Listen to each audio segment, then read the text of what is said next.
I'll just ask our audience a question, first of all. If you'd raise your hands. How many of you believe in God? Okay, a forest of hands. So, Richard Dawkins, these people are deluded. Every single one of them. Well, I fear that's right, yes. I would say it's rather like the phenomenon of the imaginary friend that children have and that comfort them and console them. But there's actually not the slightest shred of evidence that any kind of supernatural being exists. So I'm sorry to say, deluded, yes. Deluded. How can so many people be wrong?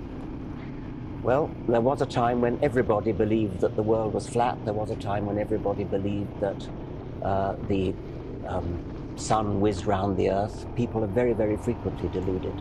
And by the way, of course, there was a time when people believed in Zeus and Apollo, and in other parts of the world they believed in Thor and Wotan. People have believed in fairies and leprechauns. Everybody in this room, I would guess, knows what it's like not to believe in the god of some other religion. You know that if you happen to be born in the Middle East, you'll probably be Muslim, and people who are born in the Middle East believe equally fervently in their god. They can't both be right. There are so many different gods that people have believed in throughout history. So what people believe is really an accident of geography? Exactly right, yes. Friedrich Nietzsche famously said that God was dead, and Sigmund Freud can be rendered as having said that God was dad. And I think both of them are probably right. The concept of God is like everything else in our vocabulary, man-made. It's an invention of human beings. Unless you take the view that God made us, in which case it'd be a lot to explain. Why did we in that case make so many gods? It does seem to be very much more probable that men and women made many gods than that any one God made all men and women and the rest of creation. And as well as being man-made, it's fear-made. It is the unexpressed or partially expressed wish for a protector, a parent, someone who will never desert you, someone who will do in a way you're thinking for you, especially on questions of moral philosophy. At its best, it's that. It's a wish to be loved more than you probably deserve. And at its worst, it's the underdeveloped part of the human psyche that leads to totalitarianism, that wants to worship and that wants a boss, that wants a celestial dictatorship. And that's the bit that's now threatening to destroy our secular civilization. And so you're quite right to start where you do. It used to be believed, the number of gods now it's infinite, and the new god is created almost every day by some cult or other, but it used to be that. There was a belief that gods were in the trees, in the woods, in the springs, in the sea, in the clouds, and so forth. Polytheism of a kind. Then something a bit more polytheistic like Olympus, where there was at least a location for the divine, but it was multifaceted. And then monotheism, getting it down to one. So I regard this as progress of a sort, because they're getting nearer the true figure all the time. I actually... Why shouldn't there be something? As you say, if there wasn't, then we wouldn't be here. But the question, why is there something rather than nothing? The origin of the something, the origin of the cosmos, was, I suspect, an extremely simple event. And simple events are very simple to understand and explain. Once upon a time, not that long ago, a couple of centuries ago, the question would not have been, why is there something rather than nothing? The question would have been, why is there all this magnificent life? Why are there trees? Why is there grass? Why are there birds? Why are there humans? Darwin answered that question and blew out of the water the theistic answer to that question. Theists are now driven back to this much, much more simple question. Why is there something rather than nothing? Everything else is either explained or well on the way to being explained. We're left with just one little tiny smidgen of a gap in which God is alleged to be hiding. But even if you invoke a supernatural creator to explain why is there something rather than nothing, you still explain absolutely nothing, because you're left without an explanation for that God himself. Every second that we're speaking, a star the size of our sun or bigger goes out, blows up or goes out.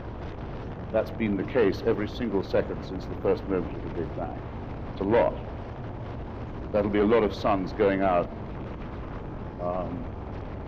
as we speak. And there's a lot of annihilation, isn't it? It's a lot of destruction. It's a rather what you might call almost a wasteful scale. It does have the positive outcome, though, that we are all constituted of those materials. We are made of stardust.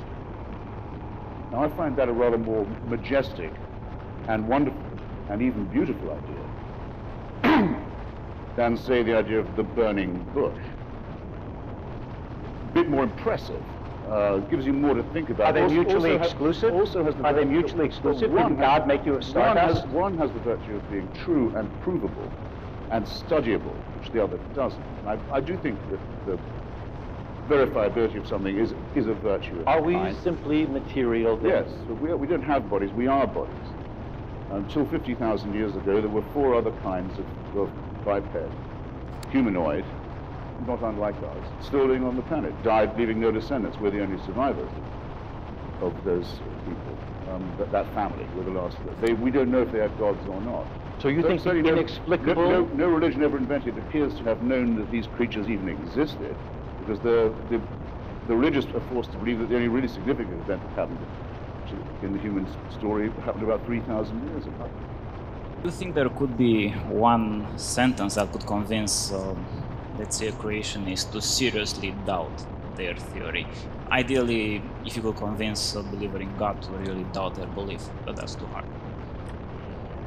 Not sure about a sentence. I think perhaps the single most convincing fact, the observation that you could point to, would be the pattern of resemblances that you see when you compare the genes using modern DNA techniques, actually looking at the letter-to-letter correspondences between genes. Compare the genes of any pair of animals you like, pair of animals, pair of plants, and then plot out the resemblances, and they fall on a perfect hierarchy, a perfect family tree. And the only alternative to it being a family tree is that the intelligent designer deliberately set out to deceive us in the most underhand and devious manner. Moreover, the same thing works with every gene you do separately, and even pseudogenes that don't do anything but are vestigial relics of genes that once did something. I find it extremely hard to imagine how any creationist who actually bothered to listen to that could possibly doubt the fact of evolution. But they don't listen. I mean, your question is a perfectly good question, but it's not really relevant, because what they do is simply stick their fingers in their ear and say la la la. They know what's true because it's in the holy book.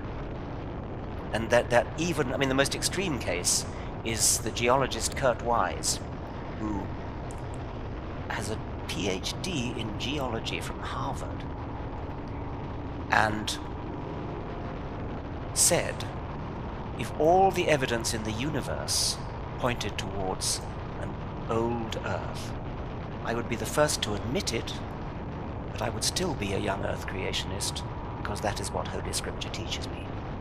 You cannot argue with a mind like that. A mind like that, it seems to me, is, well, a disgrace to the human species. You're right that science has made many things more comprehensible to us, and that it's explained things that religion used to take credit for. In other words, now we know there's a germ theory of disease. Diseases are not curses or revenges from heaven. Same with earthquakes and so on. The stuff they used to teach us, and many of them still do, is nonsense. Evil nonsense, as well as ignorant. But it's also taught us, just in my lifetime, an enormous amount more about how little we know. We're much, much more ignorant than people who lived before Galileo.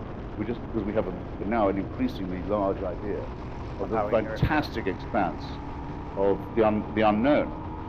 That's precisely the moment at which to say that skepticism is what's necessary.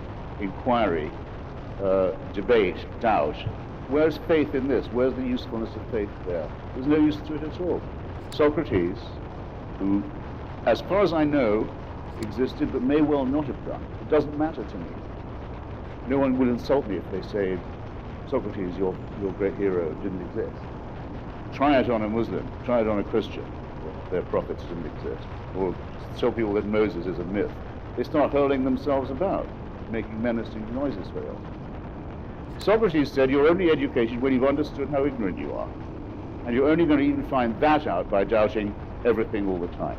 There's all the difference in the world between that outlook and that mentality. And the mentality of faith. And second, on metaphysics, which you, I noticed, take refuge in several times already this evening. Like, what is love? Is something poetic or is it prosaic? Very good questions, but metaphysical ones. Those who say God exists and intervenes in the world, in other words, those who say there is a religious God, the God of religion, are saying that redemption is on offer to human beings, that salvation is on offer to them, and that if they reject the offer, they can be in really big trouble. Now, don't start talking to an audience like this, or, if you don't mind, to a debate partner like me, as if religion was a private matter, because everybody knows that if it was, there wouldn't be anything to argue about. It's precisely because it claims to be a total solution, a complete solution to all problems, available on pain of death, sometimes, in some forms, but available to you if you'll only have enough faith.